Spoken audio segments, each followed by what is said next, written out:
जय हिंद साथियों। ईओ आरओ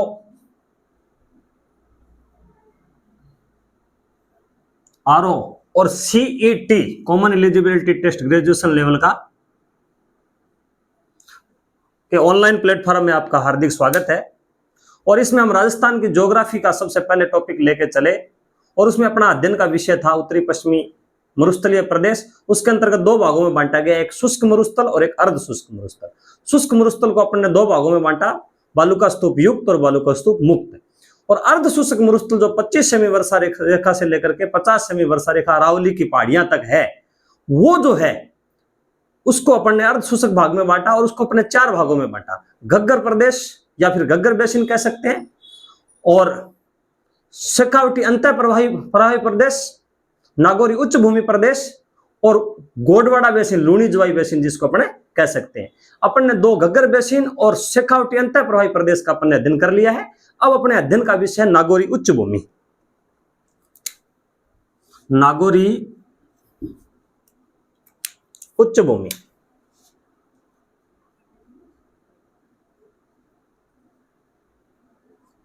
नागौरी उच्च भूमि प्रदेश।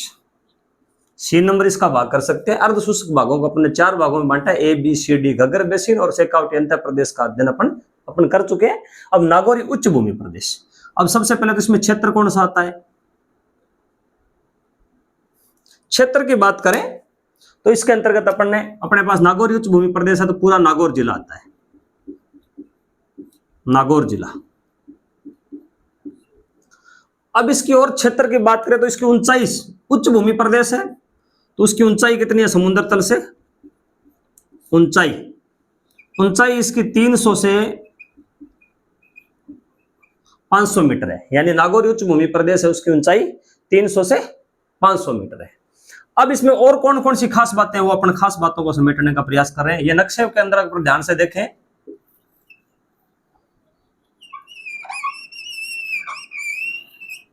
नक्शे के अंतर्गत ध्यान में करें तो ये शुष्क प्रदेश और ये वाला अर्ध शुष्क प्रदेश, ये घग्गर बेसिन वाला स्थान आ जाएगा, ये शेखावटी अंत प्रवाही प्रदेश आ जाएगा और यहां पर ये नागौरी उच्च भूमि प्रदेश आ जाएगा, जिसमें थोड़ा सा भाग ये जोधपुर से साइड वाला इधर वाला जो भाग है इसके अंतर्गत शामिल हो जाएगा। इसकी ऊंचाई कितनी है?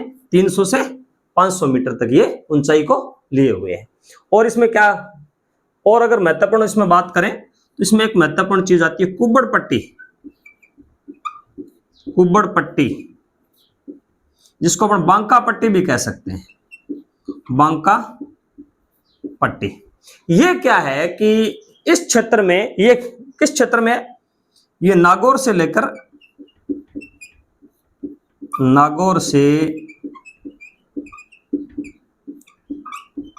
अजमेर तक, नागौर से अजमेर के बीच में एक ऐसा क्षेत्र है जहां के जल के अंदर, भूमिगत जल के अंदर फ्लोराइड की मात्रा अधिक है। और फ्लोराइड की मात्रा अधिक होने के कारण फ्लोरोसिस नामक रोग हो जाता है, जिसमें हड्डियों का टेढ़ापन आ जाता है। और इसीलिए इसको क्या कहते हैं? कुब्बड़ पट्टी या बांका पट्टी कहते हैं। कहां से लेकर कहां तक है? नागौर से अजमेर तक। और दूसरी इसमें महत्वपूर्ण बात कौन सी है कि इसमें एक गांव है जिसमें सर्वाधिक फ्लोराइड की मात्रा है, सर्वाधिक प्रभावित गांव। इसमें अपन और ये बात है ध्यान में रख लेंगे, अश्वरवा गांव। यानी ये कुब्बड़ पट्टी है, इसको ध्यान में रखना है। कुब्बड़ पट्टी कहां से कहां तक है? नागौर से अजमेर तक है। सर्वाधिक प्रभावित गांव कौन सा है? अश्वरवा गांव है। कारण क्या है? जल में फ्लोराइड की मात्रा है, फ्लोराइड की मात्रा। जल में फ्लोराइड की मात्रा नॉर्मल होती है, परंतु यहां है वो नॉर्मल से बहुत अधिक है। तो इसलिए ये क्या है कि इसको कहते हैं जल में फ्लोराइड की मात्रा अधिक है। अधिक होने के कारण कौन सा रोग हो जाता है? फ्लोरोसिस रोग हो जाता है।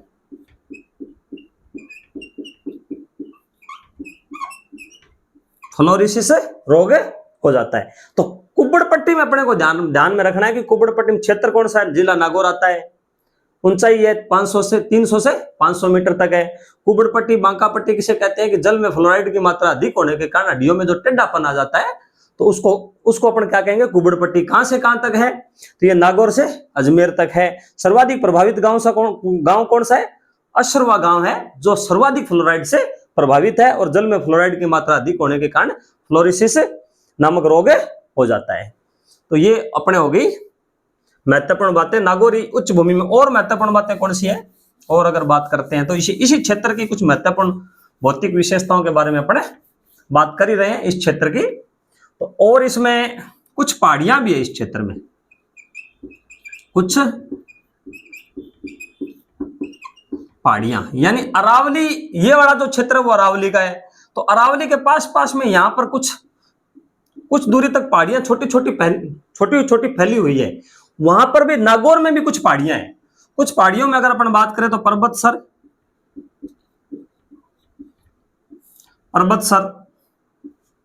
नावा, कुचामन,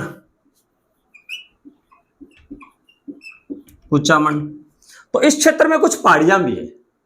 और इस पहाड़ियों से जब जल उतरता है तो वो क्या है कि एक जो मतलब बीच में जगह है, जैसे यहाँ पहाड़ियां, यहाँ पहाड़ियां, यहाँ पहाड़ियां, यहाँ से जो बीच में जो जल इकट्ठा हो जाता है उसको अपन पढ़ा था कि उसको बालसन कहते हैं। और सांबर झील बालसन का सबसे महत्वपूर्ण उदाहरण है। यहां पर भी क्या है कि कुछ लवणीय गर्त पाए जाते हैं, वो एक प्रकार से बालसन का उदाहरण है। तो अपन उसको क्या कह सकते हैं, लवणीय गर्त। लवणीय गर्त यहां पर डीडवाना, जिसको खारे पानी की झीलों में ये शामिल हो जाती है, डीडवाना, कुचामन और नवा,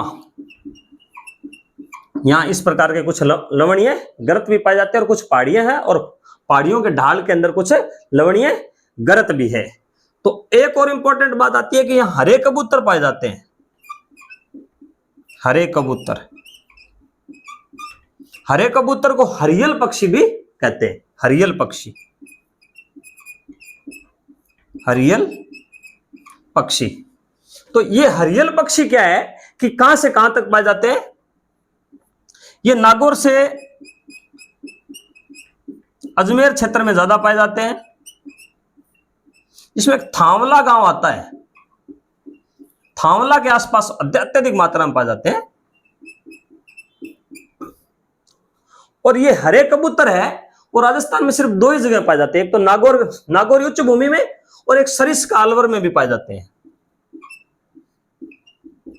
सरिस्का अभ्यारण्य है,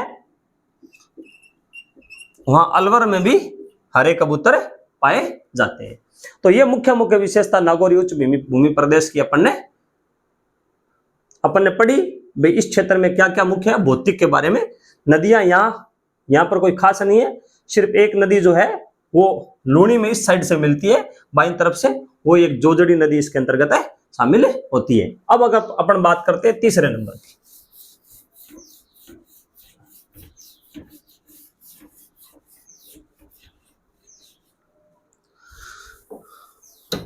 तीसरे नंबर में अपने पास हो जाएगा 4 नंबर पे, हाँ, लूणी, जवाई बेसिन। बेसिन किसे कहते हैं कि नदियों का जो प्रवाह क्षेत्र होता है और जहां पर बहुत से जो है वो नदी और नालों के बीच की जो भूमि होती है वो बेसिन कहलाती है। लूणी जवाई बेसिन, जिसको अपन क्या कह सकते हैं, गोडवार या गोडवाड़ा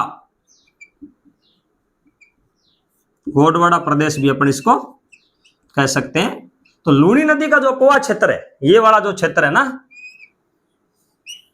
ये वाला क्षेत्र, ये क्या है, लूणी जवाई बेसिन, जिसको गोडवाड़ा या गोडवार प्रदेश भी कहते हैं। अगर अपन इसकी बात करें तो अब अपन इसमें विस्तार की बात करते हैं कि ये कहां कहां तक फैला हुआ है। विस्तार यानी कौन से जिले इसके अंतर्गत आते हैं। तो अपन बात करें तो सबसे पहले आ जाएगा जोधपुर,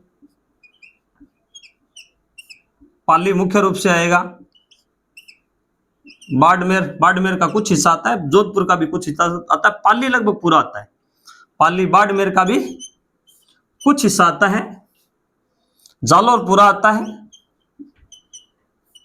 और सिरोही का कुछ हिस्सा आता है कि सिरोही क्षेत्र से जो नदियां निकल के आती है वो फिर इसी इधर क्या है कि अरावली है, और अरावली से जो नदियां निकल के आती है ये क्या है कि अजमेर से निकल के आती है, मेन जो मुख्य नदी है, और ये बाड़मेर जालौर की सीमा से ये 6 जिलों में बहती है। ये अपन पढ़ाई था कि, और ये विस्तार इसका कहां कहां पर है, जोधपुर, पाली, बाड़मेर, जालौर और सिरोही जिले के अंतर्गत इसका विस्तार करते हैं। तो ये पूर्वी सीमा है ना, ये अरावली वाली, ये पूर्वी सीमा किससे बनती है, काला भूरा डूंगर से बनती है। काला भूरा डूंगर का मतलब पहाड़ होता है। तो पूर्वी सीमा है इस क्षेत्र की गोंडवाना प्रदेश की, ये वाली सीमा, उत्तरी सीमा किससे बन गई, नागौर उच्च भूमि प्रदेश से, और पश्चिमी सीमा किससे बन गई, बालूका स्तूप मुक्त प्रदेश से बन गई, और पूर्वी सीमा किससे बन गई, काला भूरा डूंगर से। तो पूर्वी सीमा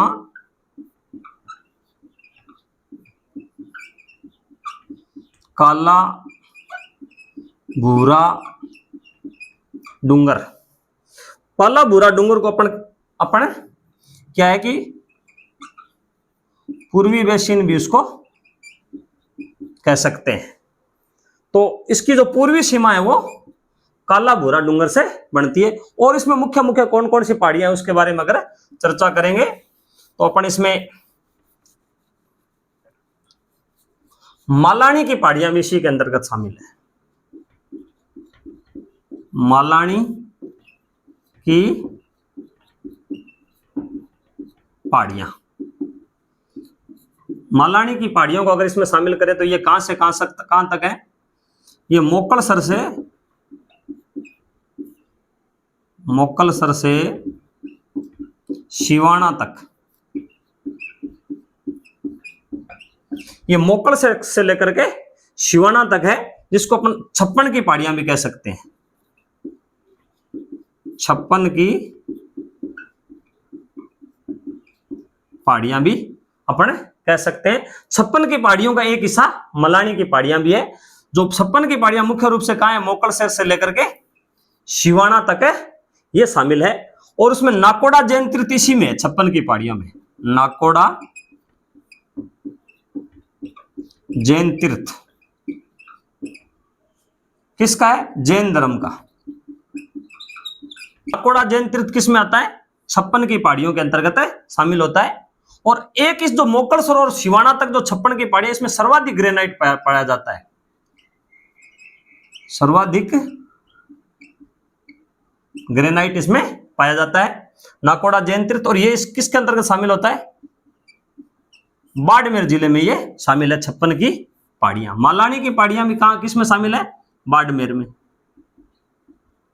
और मालानी की पहाड़ियों में क्या खास है, इसमें चूना पत्थर की प्रधानता है। यानी 56 की पहाड़ियां मोकलसर से शिवाना तक है, नाकोड़ा जैन तीर्थ इसमें है, बाड़मेर में है, और सर्वाधिक ग्रेनाइट इसमें पाया जाता है।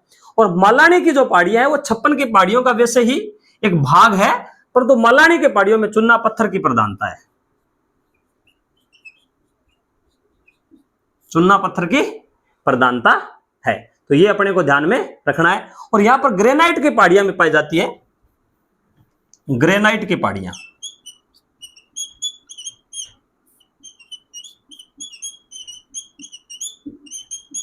और ये ग्रेनाइट की पहाड़ियां वो एक प्रकार से इनसेलबर्ग के रूप में पाई जाती है, इनसेलबर्ग रूप में, इनसेलबर्ग के रूप में पाई जाती है। और ये कौन से जिले में पाई जाती है, जालौर जिले में, जालौर जिले में पाई जाती है। एक इसमें और मुख्य मुख्य पहाड़ियों में अगर बात करें तो हल्देश्वर की पहाड़ियां, हल्देश्वर की पहाड़ियां पाई जाती है। वो कहां पर पाई जाती है, पीपलूद, या इसको पीपलूद कहते हैं, पीपलूद शिवाना में पाई जाती है, शिवाना में पाई जाती है। और ये हल्देश्वर की पहाड़ियां या इस पीपलूद शिवाना जो बाड़मेर में है, उसको अपन क्या कहते हैं, इसको अपन मारवाड़ का लघु माउंटेन भी कहते हैं, मारवाड़ का लघु माउंट आबू,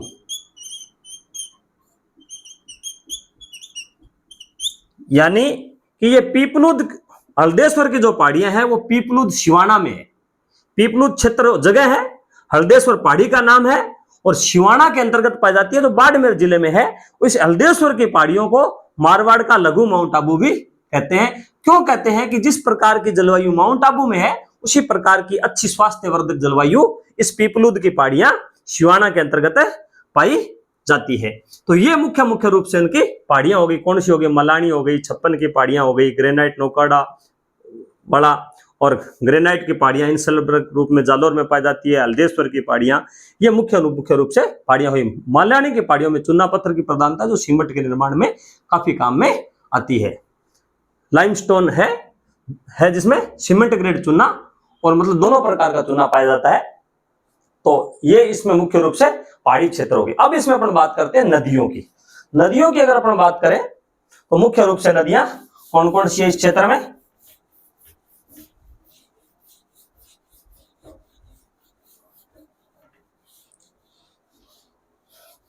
सबसे पहले तो नाम से ही तय है कि इस क्षेत्र में मुख्य नदी कौन सी है? लूणी है। और दूसरी मुख्य नदी कौन सी है? जोआई है। तो मुख्य नदी कौन सी होगी? लूणी। ये पूरा का पूरा लूणी बेसिन ही है, यानी लूणी और उसकी सहायक नदियां हैं वो किसके अंतर्गत शामिल हो जाएगी? लूणी बेसिन के अंतर्गत शामिल हो जाएगी। इसकी मुख्य नदी लूणी और उसकी सहायक नदी है। और लूणी नदी का कुआ क्षेत्र को गोडवाड़ा कहते हैं। लूणी नदी की अगर बात करें तो कौन कौन से जिलों में बहती है पता ही है? 6 जिलों में बहती है। अजमेर, नागौर, जोधपुर, पाली, बाड़मेर और जालोर। और कहां जाके गिरती है? कच्छ के रण में। कच्छ के रण में। और लूणी नदी की मुख्य विशेषताओं में बात करें तो बलोत्रा तक इसका जल क्या है? बलोत्रा तक जल मीठा है और उसके बाद में खारा है। और लूणी कहां से निकलती है? नागपहाड़। नागपहाड़ अजमेर से निकलती है। अब इसकी मुख्य सहायक अपन क्या है कि एक भौतिक रूप से एक बड़ा अध्ययन को लेकर चल रहे हैं। बाकी इसका जो है पूरा का पूरा वर्णन अपन किस भाग में पढ़ेंगे? नदियों वाले भाग में पढ़ेंगे। वैसे कुछ जितनी बातें हैं आ जाती है वो उतने समेट लेते हैं। लवणवती भी इसी को कहते हैं। लवणवती भी इसी को कहते हैं। नागपाड़ अजमेर से निकलती है, 6 जिलों में बहती है, कच्छ के रण में गिरती है, बलोत्रा तक इसका जल मीठा है और इसके बाद में खारा है। और इसमें आगे और बात करें,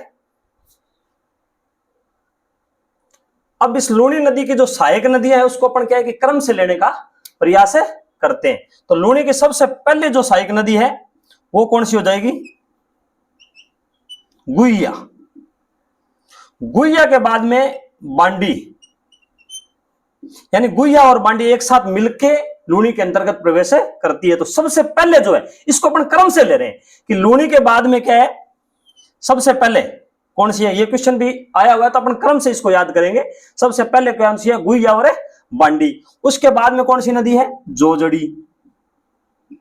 सहायक नदियों की अगर अपन बात कर रहे हैं, अब ये नदियां कौन सी? गुइया कहां से निकलती है, बांडी कहां से निकलती है, ये अपन नदियों वाले क्षेत्र में पढ़ेंगे। अपन मुख्य रूप से नदी लूणी है और लूणी के बारे में बड़ा अपन लेके चल रहे हैं। तो लूणी के बाद में इसकी सहायक नदियों के बारे में अपन बात कर रहे हैं। तो गुइया और बांडी है, उसके बाद में जोजड़ी है। जोजड़ी किस साइड से प्रवेश करती है? बाईं साइड से प्रवेश करती है, जो एकमात्र नदी है। जोजड़ी के बाद में इसमें लूणी में कौन सी नदी मिलती है? सूकड़ी।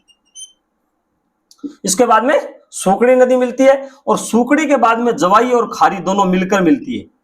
जवाई और खारी पहले जवाई में मिलती है और फिर जवाई लूणी के अंतर्गत जाके मिलती है। और लास्ट में कौन सी नदी इसके अंतर्गत गिरती है? सागी। सागी नदी लास्ट के अंतर्गत जाके गिरती है। और भी ये जो नदियां हैं उनकी कुछ सहायक नदियां भी और है। उनकी अगर बात करें तो अपन लीलड़ी, मीठड़ी, और अगर बात करें तो गुइया, गुइया। तो ये लूणी और लूणी की मुख्य सहायक नदियां हो गई। अब इस लूणी क्षेत्र में और क्या खासियत है?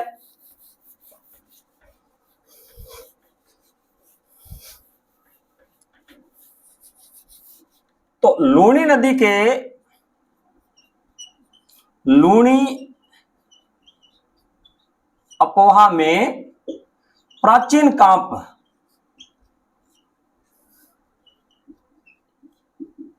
के जमाव पाए जाते हैं।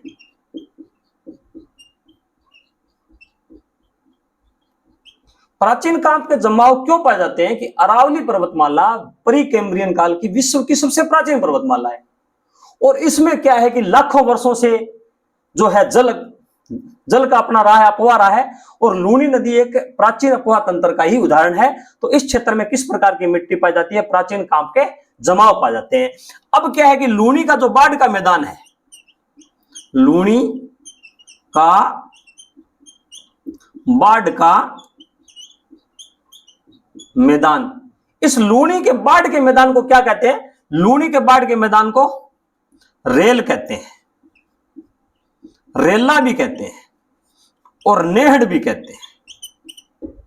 नेहड़ कहां कहते हैं? नेहड़ की अगर स्पेशल बात करें तो नेहड़ कहते हैं जालोर में, और जालोर में रेल रेला भी कहते हैं। नेहड़ मुख्य रूप से जालोर में कहते हैं। और नेहड़ की अगर बात करें तो नेहड़ क्या है? नेहड़ दलदली क्षेत्र है, दलदली क्षेत्र, यानी लवणीय दलदली क्षेत्र है, क्योंकि ये पूरा का पूरा लूणी नदी का जो अपोहा तंत्र है या लूणी के बाढ़ का जो मैदान है उसको रेल रेला या नेड़ कहते हैं। और यहां पर क्या है कि जालोर क्षेत्र में नेड़ इसलिए कहते हैं कि ये पूरा का पूरा बाढ़ का मैदान लवणीय दलदली क्षेत्र में बदल जाता है, इसलिए इसको क्या कहते हैं? नेहड़ कहते हैं। अब क्या है कि कुछ लवणीय वनस्पति भी पाई जाती है, लवणीय पादप। लवणीय पादप वैसे तो समुद्र के आसपास में पाए जाते हैं, जिसको मैंग्रोव वन कहते हैं, परंतु ये क्षेत्र भी क्या है कि लवणीय है। तो लवणीय पादप कहां पाए जाते हैं? लवणीय पादप मुख्यतः अगर बात करें तो जालोर में पाए जाते हैं, मुख्यतः बाड़मेर में